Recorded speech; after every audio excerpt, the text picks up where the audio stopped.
अभी आप स्क्रीन पर देख पा रहे होंगे, ये इसका शॉर्ट नोटिफिकेशन है। ये बहाली देखेंगे, दो अलग अलग आपके डिपार्टमेंट यहाँ रखे गए हैं, जैसे BSF air wing and group B और C टाइप के इसमें पोस्ट रखे गए हैं। और एक और भी यहाँ पर इन्होंने बताया है कि BSF इंजीनियरिंग में आपकी ये बहाली होने वाली है। तो दोनों बहाली के लिए क्वालिफिकेशन अलग अलग है, पद का नाम अलग अलग है, क्वालिफिकेशन भी अलग अलग है और सैलरी भी अलग अलग है। अब इन पदों पर आवेदन जो है ऑल इंडिया से कैंडिडेट अप्लाई कर सकते हैं, जो ऑनलाइन होगा। इसमें मेल फीमेल दोनों कैंडिडेट इसके लिए फॉर्म को फिल कर सकता है। देखिए यहाँ पर पोस्ट का नाम दिए गए हैं, जैसे पोस्ट है असिस्टेंट एयरक्राफ्ट मैकेनिक का है, जो आपका पद रहेगा असिस्टेंट सब इंस्पेक्टर रहेगा।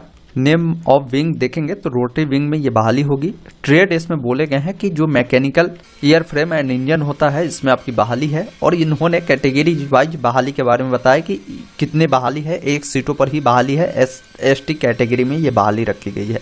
इसी प्रकार यहाँ पर देखेंगे एवियोनिक्स ट्रेड में होने वाली, जिसमें इलेक्ट्रिकल इंस्ट्रूमेंट रेडियो रेडार जो है, इसमें बहाली होगी। 5 पदों पर बहाली है। जनरल में 3 सीटें हैं, SC ST में 1 सीटें है।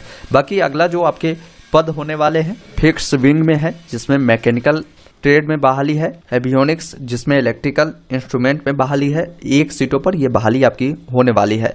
तो इसमें सैलरी क्या होगी, तो इसके बारे में इन्होंने बताया है कि सैलरी जो होगा लेवल 5 का है। इसमें 29,200 से लेकर 92,300 तक आपकी जो है सैलरी रहने वाली है। बाकी अगला जो पद आपके होने वाले हैं, असिस्टेंट रेडियो मैकेनिक, जिसमें अलग अलग विंग्स में आपकी बहाली है और अलग अलग ट्रेड में, जिसमें ट्रेड देखेंगे एवियोनिक्स रेडियो रेडार में बहाली है। इसके अलावा एवियोनिक्स रेडियो में बहाली है और एक एवियोनिक्स जो ट्रेड है इसमें आपकी बहाली है। अलग अलग बहाली यहाँ पर बताया गया है। कुल मिलाकर जो बहाली है ये 22 पदों पर आपकी होने वाली है। इसमें आपकी जो सैलरी होगी 21,700 से लेकर 69,100 तक आपकी सैलरी होने वाली। लेवल 3 का इसमें सैलरी रखी गई है। अगला जो आपका पद होने वाला है, जो कि हमने आपको बताया कि BSF इंजीनियरिंग ग्रुप B स्तर की बहाली है, जिसमें SI वर्क्स का बहाली है, जिसमें कुल 13 पदों पर बहाली रखी गई है। इसमें आपकी सैलरी बताए गए हैं कि 35,400 से लेकर 1,12,400 तक आपकी सैलरी होने वाले हैं। अगला SI JE इलेक्ट्रिक की बहाली है, जिसमें 9 सीटें रखी गई। सैलरी इसमें भी आपकी जो रखी गई 35,400 से लेकर 1,12,400 तक इसमें रखे गए हैं। अगला जो पद है ग्रुप C स्तर का है, जिसमें देखेंगे HC प्लम्बर का है, मतलब हेड कांस्टेबल प्लम्बर की बहाली है 1 सीटों पर। हेड कांस्टेबल कारपेंटर की 1 सीटों पर बहाली है। इसके अलावा कांस्टेबल की बहाली जो है 13 पदों पर है। कांस्टेबल जनरेटर मैकेनिक का ये 14 पदों पर बहाली है। कांस्टेबल लाइनमैन का जो बहाली है ये 9 पदों पर होने वाली है।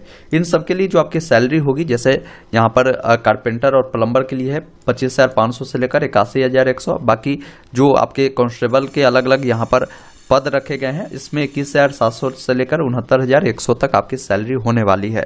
इन्होंने नोट में एक जानकारी दिया है कि इसके लिए आवेदन कब से स्टार्ट होंगे। तो आवेदन इसका जो स्टार्ट होंगे एम्प्लॉयमेंट न्यूज पेपर में, जिस दिन इसका नोटिफिकेशन छपेगा उसी दिन से आपका जो अप्लाई की प्रक्रिया है स्टार्ट होगी।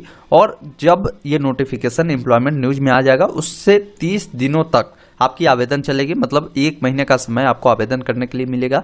और जो भी इसका लास्ट डेट रखा जाएगा, लास्ट डेट तक ही आपकी जो एज लिमिट है, आपकी जो भी क्वालिफिकेशन है, ये पूरी हो जानी चाहिए। ये इसका अंतिम डेट रहेगा, जो कि इन्होंने बताया है। नीचे आएंगे, इन्होंने बताया कि क्या आपकी क्वालिफिकेशन किस पद के लिए रखा गया है, वो देख लीजिए।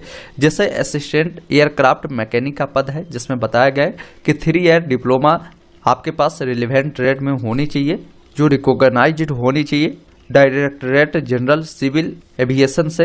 या अगर जिनके पास ये क्वालिफिकेशन नहीं है, तो और इन्होंने लगाया है अगर आपके पास ग्रुप X डिप्लोमा अगर आपके पास है, जो कि इशू बाई इंडियन एयरफोर्स से है, तो आप इसके लिए अप्लाई कर सकते हैं। बाकी यहाँ पर इन्होंने बताया है कि जिनके पास 2 साल का रिलेवेंट एविएशन एक्सपीरियंस है, तो उनको यहाँ पर क्या है कि प्राथमिकता पहले दी जाएगी। इन बातों को ध्यान रखिएगा।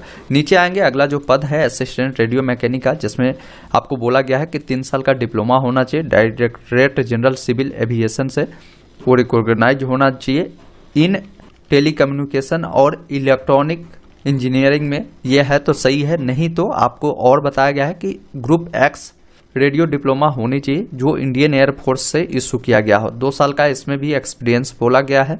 बाकी इसमें भी 2 साल का एक्सपीरियंस बोला गया है। अगर है तो आपको प्राथमिकता पहले दी जाएगी। अगला जो पद है कांस्टेबल स्टोरमैन का है, जिसमें बताया गया है कि मैट्रिकुलेशन पास होनी चाहिए विथ साइंस सब्जेक्ट के साथ। मैट्रिक में आपने साइंस पढ़ा होना चाहिए। इसके अलावा आपके पास 2 साल का एक्सपीरियंस बोला गया, वर्किंग एक्सपीरियंस होने चाहिए स्टोर और वेयर हाउसिंग में। ये जो एक्सपीरियंस आपका होगा कोई भी गवर्नमेंट सेक्टर से हो सकता है, पब्लिक सेक्टर से हो सकता है, या जो अंडरटेकिंग ऑटोनोमस ऑर्गेनाइजेशन होते हैं, या कोई भी कंपनी है, कोई भी प्राइवेट फॉर्म है, या कोई भी इंस्टीट्यूट है, इससे भी अगर है तो ये चल सकता है। और आपके पास जो है कंप्यूटर की नॉलेज होनी चाहिए, तो आप इसके लिए अप्लाई कर सकते हैं। अगला जो आपका पद होने वाला है यहाँ पर सब इंस्पेक्टर का है। इसका फॉर्म भरने के लिए आपके पास जो है 3 साल का डिप्लोमा जो है होनी चाहिए सिविल इंजीनियरिंग में, जो इंस्टीट्यूट जो है रिकॉग्नाइज होनी चाहिए सेंट्रल गवर्नमेंट या स्टेट गवर्नमेंट से। अगला जो पद है जूनियर इंजीनियर का है, जिसमें बताया गया है कि आपने 3 साल वाला डिप्लोमा पास किया होगा इलेक्ट्रिकल इंजीनियरिंग में, तो आप इसके लिए अप्लाई कर सकते हैं। वही हेड कांस्टेबल प्लम्बर का है, जिसमें मैट्रिक आप पास होने चाहिए। साथ ही साथ आपने ITI कर रखा है प्लम्बर ट्रेड में, या अगर मान लीजिए आपके पास ये क्वालिफिकेशन नहीं है तो यहाँ पर और लगाया गया है। और का मतलब ये है कि अगर आपके पास सुपर वाला है तो ठीक है, अगर किसी के पास ये क्वालिफिकेशन नहीं है, नीचे वाला अगर क्वालिफिकेशन पूर्ति करते फिर भी आप अप्लाई कर सकते हैं।